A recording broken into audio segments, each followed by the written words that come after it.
ஒரு ஊர்ல ஒரு மன்னர் இருந்தார். ஒரு நாள் அவருடைய அரசவைக்கு ஒரு ஓவியன் வந்தான். அவன் சீனா தேசத்திலிருந்து வந்தவன், தாவோ சிந்தனையாளன். அவன் அங்க வந்து மன்னர் முன்னாடி நிக்கிறான். யாரும் செய்ய முடியாத ஒரு காரியத்தை என்னால செய்ய முடியும்னா. இவன் இப்படி சொன்னதை கேட்டதும் ஏற்கனவே அங்க இருந்த அரசவை ஓவியன் ஒருத்தனுக்கு கோபம் வந்துட்டுது. இதோ பாரு, இப்படிலாம் பேசக்கூடாது, நான் வேணும்னா உன்னுடைய சவாலை ஏத்துக்கிறேன் அப்படின்னா. நாம 2 பேரும் ஓவியம் தீட்டுவோம், அதை பார்த்துட்டு நம்ம 2 பேர்ல யாரு சிறந்த ஓவியன் அப்படிங்கிறத மன்னரே தீர்மானம் செய்யட்டும், என்ன சொல்ற அப்படின்னு கேட்டான் அவன். அவனும் சரின்னு ஒத்துக்கிட்டான். போட்டி ஆரம்பமாச்சு. அரசர் அவங்களுக்கு 2 சுவர்களை ஒதுக்கி கொடுத்தார். 6 மாச காலம் அவகாசம் கொடுத்தார். 2 ஓவியர்களும் அவங்கவங்க வேலையை ஆரம்பிச்சாங்க. இரவு பகலா வேலை செய்ய ஆரம்பிச்சுட்டாங்க. 6 மாசம் முடிஞ்சது. அரசர் வந்து பார்த்தார். முதல்ல தன்னுடைய அரசவை ஓவியர் தீட்டி இருந்த ஓவியத்தை பார்த்தார். ரொம்ப பிரமாதமா இருந்தது, பாராட்டினார். இதோ பாரு, உன்னுடைய ஓவியம் அற்புதமா இருக்கு, உயிரோட்டம் உள்ளதா இருக்குது, கலையின் உச்சமே இதுதான், இதை விட சிறந்த ஒரு ஓவியத்தை வேற யாராலையும் படைக்க முடியாது அப்படின்னார். அதுக்கப்புறம் அந்த சீன ஓவியன் கிட்ட போனார். எங்க உன்னுடைய ஓவியம்னு கேட்டார். திரைச்சீலையை விலக்கி விட்டு பாருங்கன்னா. மன்னர் வந்து அந்த திரைச்சீலையை விளக்கினார். உள்ள வந்து ஓவியம் இருக்க வேண்டிய இடம் கண்ணாடி மாதிரி தெரிஞ்சுது. அவன் அந்த 6 மாச காலமா அந்த சுவரை வந்து தேய்ச்சி தேய்ச்சி கண்ணாடி மாதிரி ஆக்கி வச்சிருக்கிறான். அதுக்கு நேராக எதிர் சுவரில் அரசவை ஓவியம் தீட்டின ஓவியம் இருக்கு. அது எதிரில் இருந்த இந்த கண்ணாடியில் பட்டு பிரதிபலிக்குது. மன்னர் யோசனை பண்ண ஆரம்பிச்சார். அப்புறம் அந்த சீன ஓவியனை பார்த்து கேட்டார். இதோ பாரு, நீ என்னுடைய ஆளை வந்து தோற்கடிச்சுட்ட அப்படிங்கிறதுல சந்தேகம் இல்லை, ஆனாலும் எங்களை ஏமாத்தி இருக்கிற, எந்த ஓவியமும் நீ வரையிலையே அப்படின்னார். அரசே, இதுதான் உண்மையான ஓவியம், உயிருள்ள ஓவியம். இது வந்து மனோபாவங்களை பிரதிபலிக்கும், மாறுகின்ற காலங்களை அப்படியே காட்டும் அப்படின்னா அந்த சீன ஓவியன். கையால் வரைகிற ஓவியங்களில் சலனம் இல்லை, கண்ணாடி அப்படி கிடையாது, சக்தியின் ஓட்டம் அதில் எப்பவும் இருந்துக்கிட்டே இருக்கும், கண்ணாடி மட்டுமே ஜீவன் உள்ள ஓவியமாக இருக்க முடியுங்கிறத அந்த சீன ஓவியன் தெரிஞ்சு வச்சிருந்தான். ஏன்னா அவன் ஒரு தாவோ சிந்தனையாளன். ஒவ்வொரு குழந்தையும் இந்த கண்ணாடியோட தான் பிறக்குது. ஆனால் நாம் என்ன செய்கிறோம்னா ஓவியங்களை கண்ணாடி மீது பதிப்பிச்சு விடுறோம். கண்ணாடி நம்மளை பிரதிபலிக்குது. நம்முடைய அழகோ அவலட்சணமோ கண்ணாடியை பாதிக்கிறது இல்லை. ஏன்னா அதுக்கு மனம் கிடையாது. கடந்து போன வினாடியை பற்றி அது சிந்திக்கிறது இல்லை. அடுத்த கணத்தை பற்றின எதிர்பார்ப்பும் அதுகிட்ட கிடையாது. அதுதான் பற்றற்ற நிலை. மனிதனுக்கு தேவைப்படுறது அதுதான். கண்ணாடி கிட்டே இருந்து நாம் வந்து கற்றுக்கொள்ள வேண்டிய பாடம் இது. வாழ்க்கையில் வந்து மனிதர்களை நேசிக்கலாம், உலகின் அழகையெல்லாம் பிரதிபலிக்கலாம், ஆனால் எதையும் பற்றி கொண்டு விடக்கூடாது அப்படிங்கிறது பெரியவர்கள் அறிவுரை. துயரம்ங்கிறது பற்றுக்களின் சாயை. கண்ணாடி முன்னாடி நிற்கிறப்போவெல்லாம் நமக்கு இந்த ஞாபகம் வரணுமா. ஒரு குடும்ப தலைவர் ஒரு நாள் காலையில் விடிஞ்சு எழுந்திரிச்சதும் சத்தம் போட்டார். யார் இந்த கருங்குரங்கு படத்தை என் ரூமில் கொண்டாந்து மாட்டி வச்சது அப்படின்னு கத்தினார். சமையல் கட்டிலிருந்து மனைவி பதில் சொன்னாங்க. தூக்க கலக்கத்தில் உளராதுங்க, நல்லா பாருங்க, அது படம் கிடையாது, முகம் பார்க்குற கண்ணாடி அப்படின்னாங்க. அர்ஜுனன் கேட்ட கேள்விக்கெல்லாம் பகவான் கண்ணன் வந்து பதில் சொன்னார். அதுக்கு பேர் பகவத்கீதை. அதே மாதிரி உத்தவன் கேட்ட கேள்விக்கும் அவர் பதில் சொல்லியிருக்கிறார். அதுக்கு என்ன பேருனா உத்தவ கீதைன்னு பேர். அது சரி, உத்தவன்னா யாரு? கண்ணனுக்கு சின்ன வயசுலேருந்தே தேர் ஓட்டிக்கிட்டு இருந்தவன் அவன் தான். குருஷேத்திர போர் முடிஞ்சது. அதர்மத்தை அழித்து தர்மத்தை நிலைநாட்டி தர்மனுக்கு முடிச்சு விட்டினார் கண்ணபிரான். அதுக்கப்புறம் துவாரகைக்கு திரும்பினார். தான் வந்த காரியம் முடிஞ்சது. அதனால் இளமையிலிருந்தே தனக்கு தேரோட்டியா இருந்து வந்த உத்தவனை கூப்பிட்டார். இதை பாருப்பா, உனக்கு வேணுங்கிறத கேளுன்னார். அவன் தனக்குன்னு எதையும் கேட்கறதுக்கு ஆசைப்படலை. இருந்தாலும் கேள்வி கேட்குறதில்ல அவன் ரொம்ப கெட்டிக்காரன். அதனால் கேட்க ஆரம்பித்தான். பரந்தாமா, ராஜசூய யாகத்துக்கு தர்மனை கூப்பிட்டு தன்னுடைய அரண்மனையில் விருந்து வச்சான் துரியோதனை. அதுக்கப்புறம் சூதாட்டத்துக்கு கூப்பிட்டான். தர்மன் வந்து தோல்வி அடைகிற மாதிரி பண்ணிவிட்டான். நீங்கள் தான் முக்காலமும் உணர்ந்தவராச்சே, சூதாட்டத்தில் தர்மர் ஜெயிக்கிறது மாதிரி பண்ணியிருக்கக்கூடாதா? இந்த பகடக்காயை உருட்டுறப்போ நீங்கள் எதிர்பார்த்தது விழற மாதிரி பண்ணியிருக்கலாமே. சரி, அதுதான் இல்லை. வேடிக்கை பார்த்துக்கிட்டு இருந்த பீமன், அர்ஜுனன், நகுலன், சகாதேவன் இவங்களையும் பணையம் வச்சு ஆடுறப்போவாவது காப்பாற்றிருக்கலாம். அதையும் நீங்கள் செய்யலை. பாவம் அந்த அவல பொண்ணு, ஒன்றும் புரியாத ஒன்றும் தெரியாத அந்த உன்னுடைய சகோதரி திரௌபதி, அந்த பொண்ணை வந்து துச்சாதனன் இழுத்துக்கிட்டு வந்து துகில் உரிகிற கட்டத்தில் காப்பாற்றினியே, இது நியாயமா, முறையா, அறமா? இதுதான் உத்தவன் கேட்ட கேள்வி. இதுக்கு பரந்தாமன் பதில் சொல்கிறார். அப்படி கேள் உத்தவா, தருமனை வந்து துரியோதனன் வந்து சூதாட அழைக்கும் பொழுது என்ன சொன்னான் தெரியுமா? நான் பணையம் வைக்கிறேன், எனக்கு பதிலாக என்னுடைய மாமன் சகுனி பகடக்காய்களை உருட்டுவான்னு சொன்னான். உடனே தருமன் எனக்கு பதிலாக என்னுடைய மைத்துனன் கண்ணன் வந்து பகடக்காய்களை உருட்டுவான்னு சொல்லியிருக்கலாமே, அப்படி சொல்லலை. என்ன செஞ்சான் தெரியுமா? துரியோதனன் கூட சூதாட்டத்துக்கு சம்மதிச்சுட்டோம், கடவுளே இது என்னுடைய மைத்துனன் கண்ணபிரானுக்கு தெரியக்கூடாது அப்படின்னு வேண்டிக்கிட்டான். இதனால் தருமன் வந்து எனக்கு வந்து மனசால் தடை போட்டுட்டான். அதனால் அரண்மனைக்கு வெளியிலேயே என்னை கூப்பிடுவாங்கன்னு நான் காத்துக்கிட்டு இருந்தேன். பீமன், அர்ஜுனன், நகுலன், சகாதேவன், திரௌபதி இவங்களை பணையம் வச்சு ஆடுறப்போவாவது கூப்பிடுவாங்கன்னு பார்த்தேன். அப்பவும் அவங்க என்னை கூப்பிடல, நினைக்கல. திரௌபதியை வந்து துச்சாதனன் கூந்தலை பிடிச்சி இழுக்கிறான், அப்போ கூட அவள் தன்னுடைய உடல் பலத்தால் தடுக்கிறதுக்கு முயற்சி பண்ணாலே தவிர என்ன நினைக்கல. துரியோதனன் சபைக்கு இழுத்து செல்லப்பட்ட திரௌபதி அறநூல்களையும் அரச நீதிகளையும் சொல்லிக்கிட்டு இருந்தாலே தவிர என்ன நினச்சே பார்க்கல. துகில் உரிகிற கட்டத்தில் தான் ஹரி ஹரி கண்ணா பரந்தாமன்னு கூப்பிட்டா, அதனால தான் அப்போ போய் நான் காப்பாற்றினேன் அப்படின்னா பரந்தாமன். அப்படின்னா நீ அழைச்சாதான் போவியா, நீயா போக மாட்டியா அப்படின்னு கேட்குறான் உத்தவன். ஆமாம், நான் கூப்பிட்டா தான் போவேன். மனிதர்கள் செய்யக்கூடிய செயல்களையெல்லாம் அவங்கவுங்க போக்கிலேயே விட்டுட்டு வேடிக்கை பார்த்துக்கிட்டு இருப்பேன். நான் குறுக்கிட்டு வந்து ஒன்றுமே செய்ய மாட்டேன் அப்படின்னா பரந்தாமன். மனுஷன் தவறு பண்ணுனா திருத்த மாட்டியா, சும்மா பார்த்துக்கிட்டு தான் உட்காந்துருப்பியா அப்படின்னு கேட்குறான் உத்தவன். நான் மனுஷனுடைய உள்ளத்தில் இருக்கிறப்போ என் எதிரில் மனுஷன் தவறு பண்ண மாட்டான் அப்படின்னு ஆனா கண்ணன். அதாவது யார் நினைக்கிறாங்களோ அவங்க உள்ளத்துலலாம் அவன் இருக்கிறான். அப்படி இருக்கிறப்போ தவறு செய்ய மனுஷன் அஞ்சுவான். இதுதான் உத்தவ கீதைங்கிறது. இந்த காலத்துலேயும் சில பேர் பகவான் மாதிரி அடுத்தவங்க கஷ்டப்படுறத வேடிக்கை பார்த்துக்கிட்டு இருக்கிறது உண்டு. அன்றைக்கி அப்படித்தான் நடுத்தெருவில் ஒரு திருடனை பிடிச்சி எல்லாரும் சேர்ந்து அடிச்சுக்கிட்டு இருக்கிறாங்க. ஒரு ஆள் மட்டும் தள்ளி நின்று அதை வேடிக்கை பார்த்துக்கிட்டு இருக்கான். பார்த்துக்கிட்டு சிரிச்சுக்கிட்டு இருக்கிறான். என்ன சார் இது, பாவம் அந்த ஆளை போட்டு அப்படி அடிக்கிறாங்களே அப்படின்னும். அடிக்கட்டும் சார், அவன் அடி வாங்க வேண்டிய ஆள் தான் அப்படின்னா அவன். ஏன் சார் அப்படி சொல்கிறீங்க அப்படின்னு கேட்டோம். பின்ன என்ன சார், நான் ஒருத்தர் பையில் இருந்த பர்ஸை எடுக்கிறதுக்கு முயற்சி பண்ணிக்கிட்டு இருந்தேன், அதுக்குள்ளே அவன் முந்திக்கிட்டு அப்வேஸ் பண்ணிவிட்டான், பர்ஸை அவன் எடுத்துட்டான். பார்க்கறதுன்னா எடுக்கிறது அவனா?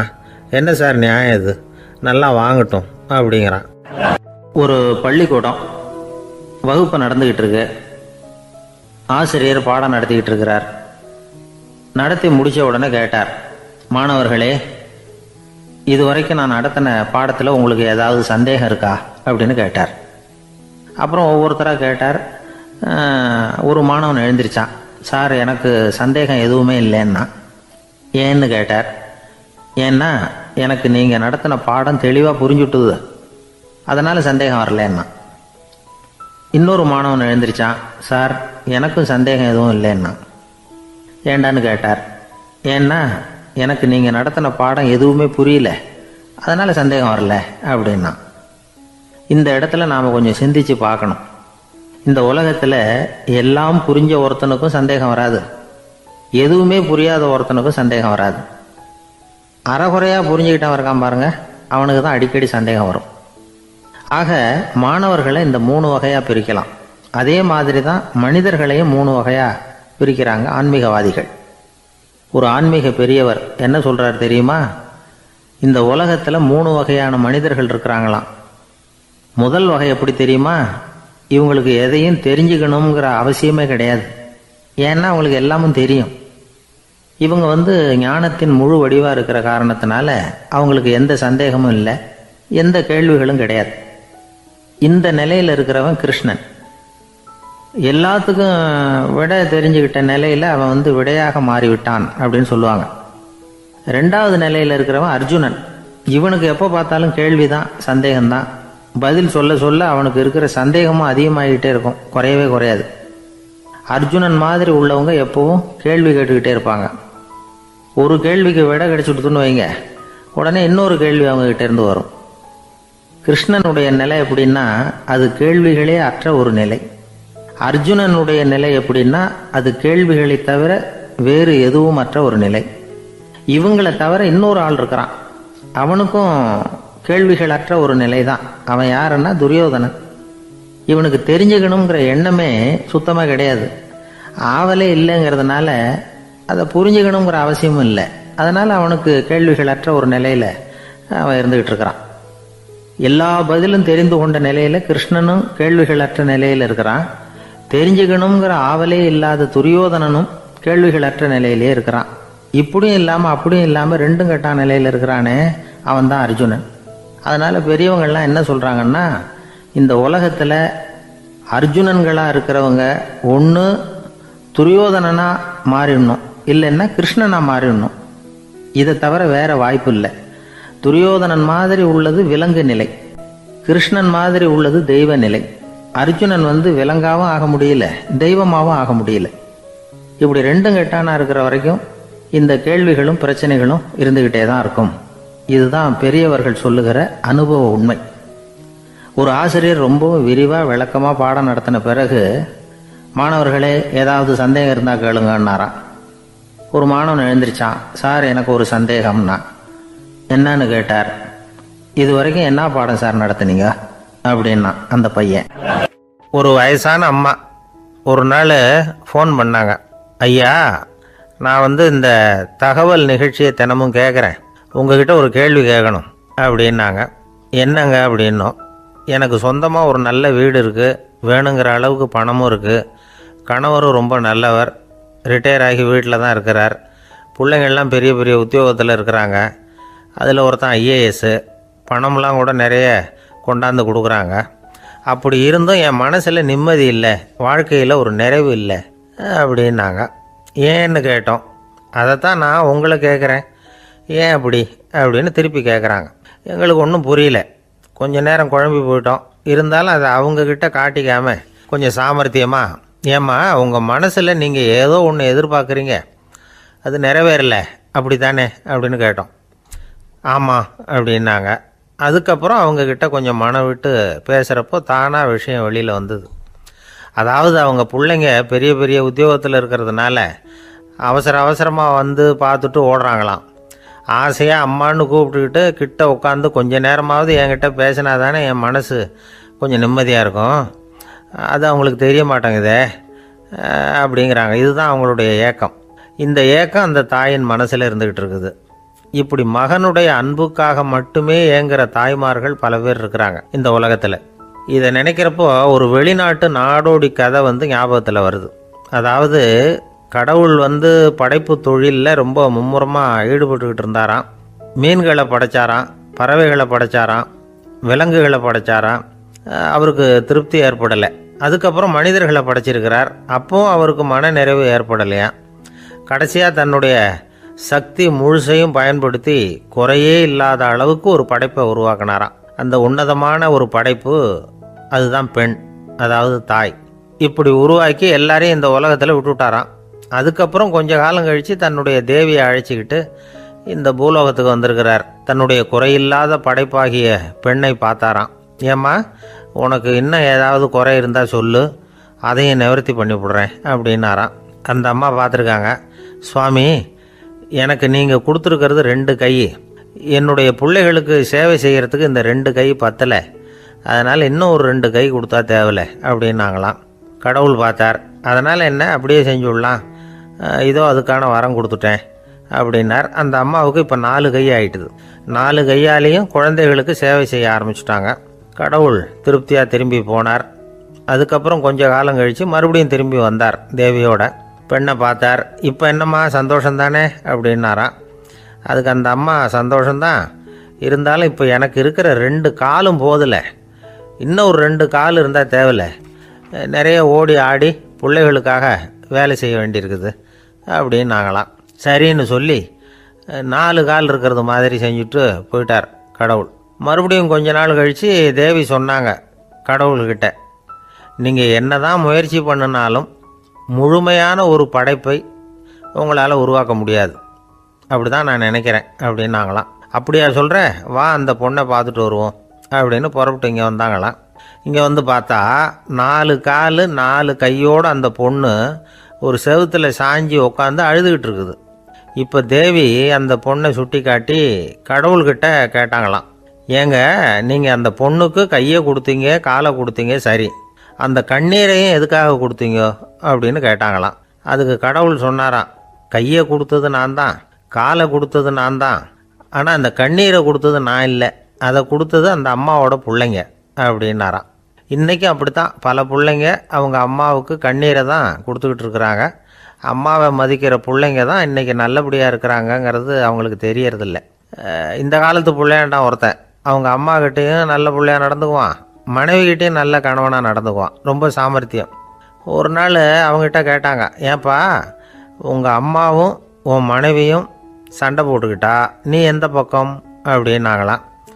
வீட்டுக்கு வெளிப்பக்கம் அப்படின்னானா அவன். அங்கே ஒரு புதர் தெரியுது இல்லையா, இந்த புதருக்குள்ளே ஒரு சிங்கம் இருக்குது, அந்த பக்கமாக நான் போகிறப்போ வர்றப்போலாம் அது என்கிட்ட வம்பு வளர்க்குது, தகராறு செய்யுது, என் மேலே பாயுது, என்னை தாக்குது, ஏன்னு தெரியல அப்படின்னுது. இதை கேட்டதும் அந்த குரங்கு சொல்லிச்சு, இனிமேல் கவலைப்படாத, இந்த தடவை நான் உன்னை காப்பாற்றுறேன்னுது.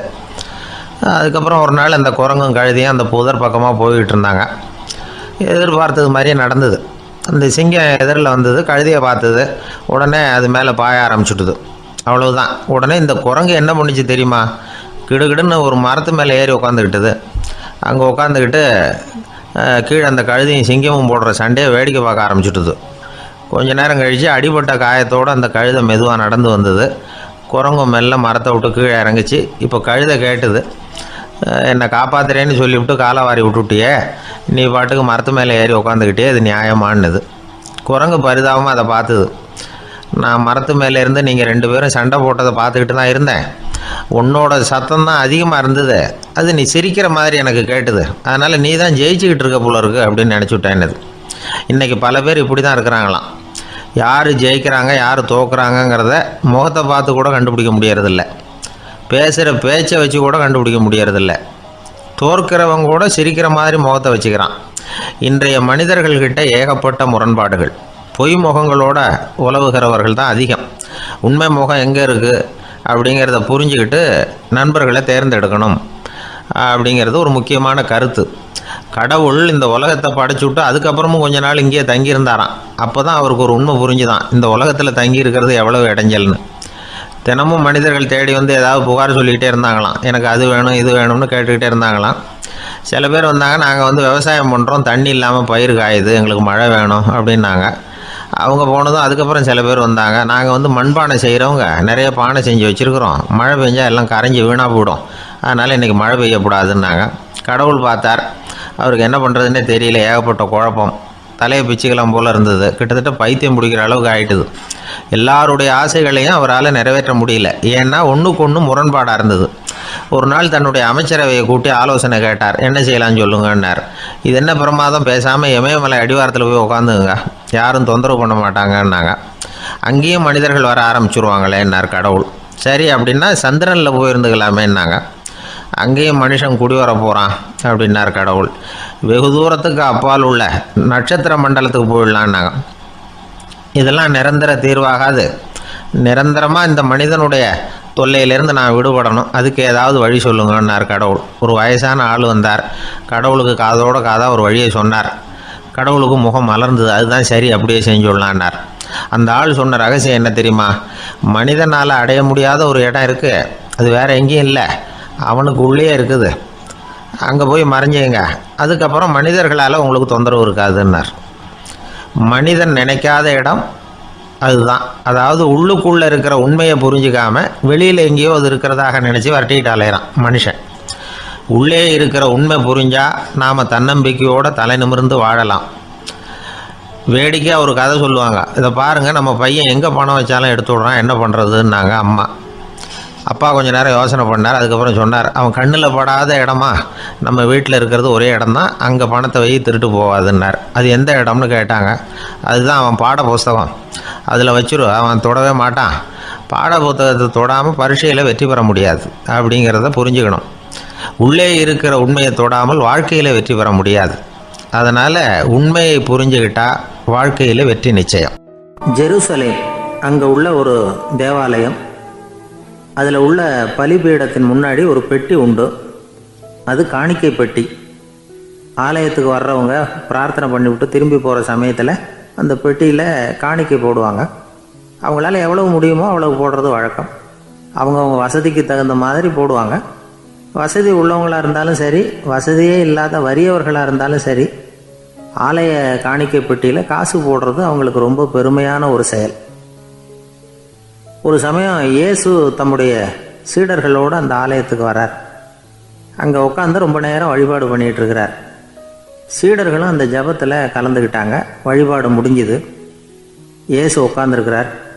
காணிக்கை பெட்டியில் காசு போடுறவங்கள கவனிக்கிறார். சீடர்களும் அதையே கவனிச்சுக்கிட்டு இருக்கிறாங்க. ரொம்ப பேர் வரிசையாக வந்தாங்க. அவங்களால முடிஞ்ச அளவுக்கு காசு போட்டுட்டு அவங்க பாட்டுக்கு போய்கிட்டு இருக்கிறாங்க. வசதியானவங்க நிறைய பேர் வந்தாங்க. அதுக்கு மத்தியில் வயசான ஒரு அம்மா, அவங்களும் வந்து காசு போட்டுட்டு போகிறாங்க. இப்போ இயேசு தன்னுடைய சீடர்கள் பக்கம் திரும்பினார். ஒரு கேள்வி கேட்டார். இப்போ இந்த காணிக்கை பெட்டியில் நிறைய பேர் வந்து காசு போட்டுட்டு போகிறத நீங்கள் கவனிச்சிங்க. இன்னைக்கு இந்த காணிக்கை பெட்டியில் ரொம்பவும் அதிகமாக காசு போட்டது யார் அப்படின்னு கேட்டார். முதல்ல வந்தார ஒரு பெரிய மனுஷன், அவர் தான் அதிகமாக போட்டார் அப்படின்னார் ஒருத்தர். மூணாவதாக வந்தவர் தான் அதிகமாக போட்டார், நான் கவனித்தேன் அப்படின்னாரு இன்னொருத்தர். இப்படி ஆளுக்கு ஒரு விதமாக சொல்கிறாங்க. கடைசியாக இயேசு சொன்னாராம், இன்றைக்கு அந்த பெட்டியில் அதிகமாக காசு போட்டவங்க அந்த வயசான அம்மா தான் அப்படின்னாராம். சீடர்களுக்கு ஒன்றும் புரியல.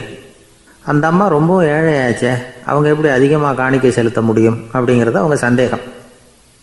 இயேசு விளக்குனார். நிறைய பேர் வந்தாங்க, நிறையவே காசுகள் போட்டாங்க, அது உண்மைதான். ஆனாலும் அந்த அம்மா என்ன பண்ணாங்க கவனிச்சிங்களா? வந்தாங்க, தன்னுடைய காசு பையை திறந்தாங்க, அப்படியே கொட்டுனாங்க. அதில் இருந்தது 2 காசுகள் தான். அந்த 2 காசும் காணிக்கை பெட்டியில் விழுந்துட்டுது. மற்றவங்கள்லாம் தங்கள்கிட்ட இருந்த செல்வத்தின் ஒரு சிறு பகுதியை எடுத்து பெட்டியில் போட்டாங்க. ஆனால் இந்த அம்மா தன்கிட்ட என்ன இருந்ததோ அதை அப்படியே போட்டுட்டாங்க. தன்னுடைய பிழைப்புக்காக வச்சுருந்த அவ்வளவையும் இழக்கிறதுக்கு தயாராகிட்டாங்க. அவ்வளவு தாராள மனசு அவங்களுக்கு. அதனால் அவங்க செலுத்தின காணிக்கை தான் அளவில் அதிகம் அப்படின்னார். விலை மதிப்பில்லாத முத்து புதையல் ஒருத்தனுக்கு கிடைக்க போகுதுன்னு வச்சுக்கோங்க. அதன் மதிப்பை உணர்ந்தவன் என்ன பண்ணுவான்? அதை அடையிறதுக்காக தன்கிட்ட இருக்கிற எதையும் கொடுக்கறதுக்கு தயாராக இருப்பான் இல்லையா? அது மாதிரி தான் இதுவும் அப்படின்னார். உலக மதிப்பீடுகளை துரும்பா தூசியாக மதித்து அதையெல்லாம் உதறி விடுகிறவன் இறையருள் அப்படிங்கிற இணையில்லாத செல்வத்தை பெறுகிறான் அப்படிங்கிறது இதில் உள்ள கருத்து. இறைவனுக்காக இழப்பதுன்னா துன்பப்படுகிறவர்களுக்காக, ஏழைகளுக்காக, ஏதுமற்றவர்களுக்காக இழப்பது அப்படின்னு அர்த்தம். உங்கள் அயலானுக்கு நீங்கள் என்ன உதவி செய்தாலும் அதை எனக்கே செய்கிறீர்கள் அப்படின்னு இயேசு சொல்லியிருக்கிறார். அடுத்தவங்களுக்கு உதவணுங்கிற குணம் இன்னைக்கு ரொம்ப குறைஞ்சி போச்சு. ஒருத்தன் வாழைப்பழத்தோல் வழுக்கி கீழே விழுந்துட்டான். பக்கத்தில் இருந்த நண்பன் உடனே அவனை தூக்கிக்கிட்டு போய் ஆஸ்பத்திரியில் சேர்த்துட்டான். அதுக்கப்புறம் சொன்னான், நீ அந்த வாழைப்பழத்தோலில் காலை வைக்க போகிறத முன்னாடியே நான் கவனிச்சுட்டேன் அப்படின்னானா. அப்படின்னா அப்போவே நீ எனக்கு உதவி செஞ்சுருக்கலாமே அப்படின்னானா அவன். நான் டாக்டருக்கு உதவலாம்னு நினச்சிட்டேன் அப்படின்னா இவன். வாழ்க்கையில் ரொம்பவும் அடிபட்டு அல்லல் போட்டுக்கிட்டு இருக்கிற ஒருத்தர் வந்தார். மனசு ரொம்பவும் நொந்து போய் பேசினார். இந்த உலகத்தில் மனுஷனாக பிறந்ததை விட மாடாக பிறந்திருக்கலாம் சார் அப்படின்னார். திடீர்னு வந்து என்கிட்ட இப்படி சொன்னால் அதுக்கு நான் என்னங்க பண்ண முடியும் அப்படின்னேன். உங்ககிட்ட வரணும்னு தோணுச்சு, அதனால் வந்தேன் அப்படின்னார். சரிங்க, இப்படி ஒரு யோசனை வந்ததுக்கு என்ன காரணம் அப்படின்னு சொல்லி அவர்கிட்ட கேட்டேன்.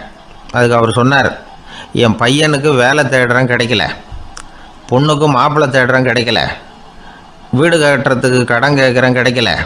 மாடாக பிறந்திருந்தா இது மாதிரி கவலையெல்லாம் கிடையாதுல்ல, பேசாமல் வைக்கோலை தின்னுக்கிட்டு அசை போட்டுக்கிட்டே கடந்து விடலாமே அப்படின்னார் அலட்சியமாக. அதுக்கப்புறம் தான் அவர் சொன்ன கருத்தை நானும் கொஞ்சம் அசை போட ஆரம்பித்தேன் மனசுக்குள்ளே. இப்போது இயற்கையை பொறுத்த வரைக்கும் அது நாம் எல்லாரும் மகிழ்ச்சியாக வாழணும் அப்படின்னு தான் விரும்புது. விலங்குகள், பறவைகள், தாவரங்கள், அப்புறம் மற்ற உயிரினங்கள் எல்லாமும் நல்லபடியாக இருக்கணும் அப்படிங்கிறது தான் இயற்கையோட விருப்பம். அதில் ஒன்றும் சந்தேகம் இல்லை. இயற்கையோட அமைப்பை கொஞ்சம் கவனித்து பார்த்தா அதை நாம் நல்லா புரிஞ்சுக்கலாம். இருந்தாலும் இந்த ஆள் சொன்னதை கேட்ட பிறகு தான் ஒரு முக்கியமான வேறுபாடு புரிஞ்சுது. அதாவது இந்த உலகத்தில் உள்ள முக்கியமான பிரச்சனைகள் 6. அந்த 6 பிரச்சனைகளும் ஆடு மாடுகளுக்கு கிடையாது, மரம் செடி கொடிகளுக்கு கிடையாது. ஆனால் மனுஷன் அந்த 6 பிரச்சனைகளையும் சந்திக்க வேண்டியிருக்கு. சரி, அந்த 6 பிரச்சனைகள் என்னென்ன தெரியுமா? முதல்ல இந்த ஆடு மாடுலாம் நமக்குன்னு சொந்தமாக ஒரு வீடு இல்லையே அப்படின்னு கவலைப்பட்டுக்கிட்டு இருக்கிறதில்ல. ஆனால் மனிதனுக்கு வீடு தேவைப்படுது. இது ஒரு வித்தியாசம். இப்போ 2வது பிரச்சனை என்னென்னா ஆடை பிரச்சனை. ஒரு கோழியோ சேவலோ நாம் போட்டுக்கிறதுக்கு ஒரு சட்டை இல்லையே அப்படின்னு கவலைப்படுறதில்ல. ஆனால் மனுஷனுக்கு அந்த கவலை உண்டு. சரி, இப்போ 3வது என்னன்னு பார்த்தா கல்வி பிரச்சனை. ஒரு பசுமாடு கவலையோடு நின்றுக்கிட்டு இருக்கு அப்படின்னு வச்சுக்குவோம். நீங்கள் அதுக்கிட்ட போய் ஏன் பசுமாடை கவலையோடு நின்றுக்கிட்டு இருக்கிற அப்படின்னு கேட்குறீங்க. என் கண்ணுக்குட்டிக்கு எல்கேஜியில் இடம் கிடைக்கல, டொனேஷன் கொடுக்கறதுக்கு கையில் பணமும் கிடையாது, சிபாரிசுக்கு யாரை பிடிக்கிறதுன்னு தெரியல, இப்படியா சொல்லிகிட்டு இருக்கோம். அதுக்கு அந்த கவலையெல்லாம் கிடையாது. ஆனால் மனிதனுக்கு அந்த கவலை உண்டு.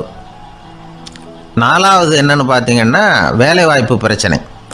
வேலை கிடைக்கலையே அப்படின்னு வேப்ப மரம் கவலைப்படுறதில்ல, ஆனால் மனுஷன் கவலைப்படுறான். 5வது என்னன்னு பார்த்தா கல்யாண பிரச்சனை. எருமை மாடு பசுமாடு எல்லாம் பொண்ணுக்கு மாப்பிள்ளை தேடிட்டாலே இது பேப்பரில் மணமகன் தேவை அப்படின்னு விளம்பரமாக கொடுக்குது, அதெல்லாம் கிடையாது. 6வது என்னன்னு பார்த்தீங்கன்னா பணம் சம்பந்தமான பிரச்சனை. ஆடு மாடுலாம் பணத்தை சேமிக்கணும்னோ ஏதாவது நிதி நிறுவனத்தில் முதலீடு பண்ணணும்னோ நினச்சிக்கிட்டு இருக்கிறதில்ல. பணத்தை எப்படி காப்பாற்றுறது அப்படிங்கிற கவலையும் அதுகளுக்கு கிடையாது. குதிரை குளம்போடு பிறகுது, அதனால் அது காடு மேடெல்லாம் கவலை இல்லாமல் தெரியலாம். ஆடு உடம்பில் ரோமத்தோடு பிறகுது, அதனால் அது குளிரை பற்றி கவலைப்பட வேண்டிய அவசியம் இல்லை. ஆனால் மனுஷனை பார்த்திங்கன்னா அவன் தான் ஒன்றும் இல்லாமல் பிறக்கிறான். ஏன் இந்த பாகுபாடு அப்படின்னு கேட்டால் இதை பற்றி கொஞ்சம் சிந்திச்சு பார்க்கணும். அதாவது இந்த சந்தேகத்தை ஒரு பெரியவர்கிட்டையும் கேட்டேன். அவர் சொன்னார் இதுக்கு பதில். அவர் இதே கேள்வியை இயற்கை கிட்ட கேட்டாராம். இயற்கை பதில் சொல்லிச்சான். வேறு யாருக்கும் கொடுக்காத ஒரு வலுவான கருவியை, ஒரு பவர்ஃபுல் வெப்பன் மனுஷனுக்கு கொடுத்துருக்குறேன்னு, அந்த கருவியை உபயோகப்படுத்தி அந்த 6 பிரச்சனையை மட்டும் இல்லை 6 கோடி பிரச்சனைகள் இருந்தாலும் அதையெல்லாம் சமாளிக்கலாம். அது கருவி என்ன தெரியுமா? அதுதான் 6வது அறிவு.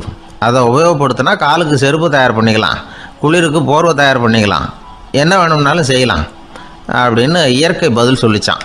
அதனால் நாம் செய்ய வேண்டியது என்னென்னா இயற்கையை முதல்ல சரியாக புரிஞ்சுக்கணும். இயற்கையின் படைப்பையே நாம் சரியாக புரிஞ்சுக்கிறது இல்லையா, அதுதான் வேதனை. இந்த கதையை கேளுங்க. இப்போ நகரத்திலேருந்து ஒரு ஆள் கிராமத்துக்கு வந்தான். அங்கே ஒரு சிறுவன் மாடு மேய்ச்சிக்கிட்டு இருந்தான். நகரத்து ஆள் சொன்னான், எவ்வளோ அழகான பசு, அது சரி இதுக்கெல்லாம் ஏன் கொம்பு இல்லைன்னா. இதுக்கு அந்த பையன் பதில் சொன்னான், பசுமாட்டுக்கு கொம்பு இல்லாததுக்கு பல காரணங்கள் உண்டு. கண்ணுக்குட்டியாக இருந்தால் கொம்பு இருக்காது, பசு வளர்ந்து பெருசானதுக்கு அப்புறம் தான் கொம்பு முளைக்கும், இது ஒரு காரணம். சில சமயம் வளர்கிற கொம்பை எடுத்து விடுறது உண்டு, அது ஒரு காரணம். ஆனால் இதுக்கு ஏன் கொம்பு இல்லைன்னு கேட்குறீங்க, அதுக்கு என்ன காரணம்னா இது பசு இல்லை குதிரை அப்படின்னானா. ஒரு ஊரில் ஒருத்தர் இருந்தான். ஏதோ ஒரு சின்ன அலுவலகத்தில் வேலை பார்த்துக்கிட்டு இருந்தான். ரொம்ப ஏழை. வர்ற கொஞ்சம் வருமானத்தை வச்சு வாழ்க்கையை ஓட்டிகிட்டு இருந்தான். ஒரு நாள் தெரு வழியாக அவன் நடந்து வந்துக்கிட்டு இருக்கிறான். தெருவில் ஒரு காசு கிடந்தது. அதை பார்த்துட்டான். அது குனிஞ்சு எடுத்தான். அது ஒரு பழங்கால காசு. அந்த காசு நடுவில் ஒரு துளை இருந்தது, அதாவது துளையிட்ட நாணயம். பழங்காலத்தில் புழக்கத்தில் இருந்த ஒரு நாணயம் அது. துளையிட்ட நாணயம் கிடச்சிதுன்னா ரொம்ப நல்லது, அது அதிர்ஷ்டம் அப்படின்னு ஒரு நம்பிக்கை உண்டு. இவன் கையில் அது கிடைச்சதும் ரொம்ப சந்தோஷப்பட்டான். இனிமேல் என்னுடைய கஷ்டம்லாம் தீரப்போகுது, அதிர்ஷ்டம் என்னை தேடி வரும், நான் பணக்காரன் ஆகிடுவேன் அப்படின்னு சொல்லிட்டு அந்த காசை தன்னுடைய கோட்டு பையில் பத்திரமா போட்டு வச்சுக்கிட்டான். அடிக்கடி அதை தொட்டு பார்த்துக்கிறது உண்டு, வெளியில் எடுக்க மாட்டான். இப்படியே கொஞ்ச காலம் ஆச்சு. அதுக்கப்புறம் என்னாச்சு தெரியுமா? நிஜமாகவே அதிர்ஷ்டம் அவனை தேடி வர ஆரம்பிச்சுட்டுது. செல்வம் குவிஞ்சுது. பணம் பதவி புகழ் எல்லாம் சேர்ந்தது. சமூகத்தில் அவன் ஒரு பெரிய மனுஷன் ஆகிட்டான். எல்லாரும் அவனை பாராட்டினாங்க. அவன் எதை தொட்டாலும் வெற்றி, எல்லாம் அந்த காசோட மகிமை அப்படின்னு அவன் மனசுக்குள்ளே நினச்சிக்கிட்டான். தினமும் காலையில் அந்த கோட்டை போட்டுக்கிட்டு தான் வெளியில் கிளம்புவான். புறப்படுறதுக்கு முன்னாடி கோட்டு பாக்கெட்டை தொட்டு பார்த்துக்குவான், உள்ளே காசு இருக்கா அப்படிங்கிறத உறுதிப்படுத்திக்குவான். அதுக்கப்புறம் தான் வெளியில் கிளம்புவான். இப்படியே பல வருஷம் ஓடி போச்சு. ஒரு நாள் அவனுக்கு அந்த ஆசை வந்துட்டுது, அதாவது அந்த துளையிட்ட நாணயத்தை எடுத்து கண்ணால் பார்க்கணும் அப்படின்னு. காலையில் சாப்பிட்டுக்கிட்டு இருந்தான். அப்போ தன்னுடைய மனைவிகிட்ட சொன்னான், ரொம்ப நாளைக்கு அப்புறம் என்னுடைய அந்த நாணயத்தை இன்றைக்கி வெளியில் எடுத்து பார்க்க போகிறேன்னா. என்னத்துக்கு அது, இப்போ அதை பார்க்க வேணாமே அப்படின்னு மெதுவாக இழுத்தாங்க அந்த அம்மா. இல்லை நான் பார்த்தே தீரணும் அப்படின்னு அவன் தன்னுடைய சட்டை பைக்குள்ளே கையை விட்டான். உள்ளே இருந்த நாணயத்தை வெளியில் எடுத்தான். பார்த்தா அவனுக்கு ஆச்சரியமாக போச்சு. அந்த நாணயத்தில் தொலையே இல்லை. என்ன ஆச்சு அப்படின்னு சொல்லி அவன் ரொம்ப குழம்பி போயிட்டான். இப்போ அந்த அம்மா சொன்னாங்க, நான் தான் ஒரு நாள் உங்கள் கோட்டு ரொம்பவும் தூசியாக இருக்கேன்னு சொல்லி அதை ஜன்னலுக்கு வெளியில் உதறினேன். உள்ளே இருந்த அந்த காசு அப்போ எனக்கு தெரியாது, ஞாபகத்தில் இல்லை. அது தெருவில் விழுந்துட்டது போல இருக்கு. அதுக்கப்புறம் எவ்வளவோ தேடி பார்த்தேன், கிடைக்கல. அதுக்குள்ளே அதை யாரோ எடுத்துகிட்டு போயிட்டாங்க போல இருக்கு. அது இல்லைங்கிறது உங்களுக்கு தெரிஞ்சால் வருத்தமாக இருக்குமேங்கிறதுக்காக நான் தான் வேற ஒரு நாணயத்தை எடுத்து சட்டை பைக்குள்ளே வச்சுட்டேன் அப்படின்னு விவரத்தை சொன்னாங்க அந்த அம்மா. இது எப்போ நடந்ததுன்னு கேட்டான். உங்களுக்கு அந்த காசு கிடைச்சதே அன்னைக்கு மறுநாளே இது நடந்து போச்சு அப்படின்னாங்களாம். இதை கொஞ்சம் யோசனை பண்ணி பாருங்க. அவனுக்கு அதிர்ஷ்டத்தை கொடுத்தது அந்த நாணயம் இல்லை, அவனுடைய நம்பிக்கை, அதாவது தன்னம்பிக்கை. அதுதான் வேலை செஞ்சிருக்கு. இதிலிருந்து நாம் தெரிஞ்சுக்க வேண்டியது என்னென்னா, வாழ்க்கையில் முன்னேற நினைக்கிறவங்களுக்கு தன்னம்பிக்கை ரொம்ப முக்கியம். அது இல்லைன்னா முன்னேற முடியாது. ஒருத்தன் சொன்னானா, நான் எப்போவுமே என்ன தான் சார் நம்புவேன், மற்றவங்கள நம்ப மாட்டேன். நேற்றுக்கு பாருங்கள், திடீர்னு 10 பேர் என்னை அடிக்க வந்துட்டாங்க, நான் ஒருத்தனாகவே அதை சமாளித்தேன் அப்படின்றான் ரொம்ப பெருமையாக. அது எப்படின்னு கேட்டாங்களாம். ஒரே ஓட்டமாக அங்கேருந்து ஓடி வந்துட்டேன் அப்படின்னு நானா.